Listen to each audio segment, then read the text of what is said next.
د شهوتناکه میرمنو درې نښې. سلام ګران لیدونکو، هیله ده چې روغ جوړ او د صحت جامې وکړتن وي. زه یو ځل بیا ستاسو په خدمت کې د یو نوي ویډیو سره حاضر یم. هیله ده چې د پام وړ مو وګرځېږي. تر هر څه دمخه باید یادونه وکړم، که زموږ چینل مو نه وي سبسکرایب کړی نو زموږ چینل سبسکرایب کړئ او په خوا کې ورسره د ګونګړي نشان ووهئ. مننه. څنګه پوه شو چې میرمن شهوت ته رسېدلې یا هم شهوت ته راغلي، او څنګه پوه شو چې دا میرمن شهوتناکه ده او یا هم نه ده؟ نو د دې ویډیو تر پایه راسره اوسئ او زموږ د ویډیو څخه غلط مطلب وانخلئ. موږ داسې کوم کار نه کوو یا هم داسې ویډیو نه جوړوو چې ستاسو ته فحشا خپره کړو. موږ هغه مشکل د خلکو حل کوو چې کوم موږ ته وایي. نو راځئ د ویډیو په اصلي مطلب ته. د شهوتناکه میرمنو درې نښې دي.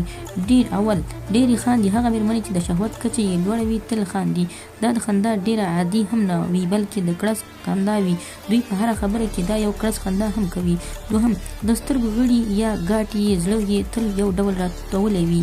که متوجه شئ وبه یې وینئ چې د سترګو زړی یا هم زیړ یې په یو ډول خاندي او په ډېرو میرمنو کې د شهوت زیاتېدو په وخت کې دا نښه ښکاره کېږي، یعنې زیړه وي.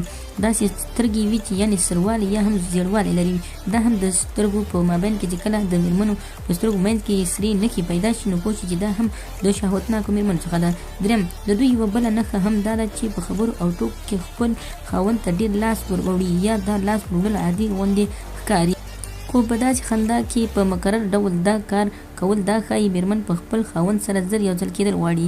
دغه درې نښې دي چې د سترګو غړي یا د سترګو ګاټو په منځ کې یې سوروالی او زړوالی راشي. دوهم، دوی یو بل سره لاس اچوي. او دریم دا چې ډېرې خاندي، یعنې په هره خبر کې دوی خندا کوي.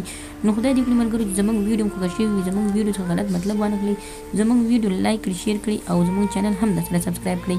مننه.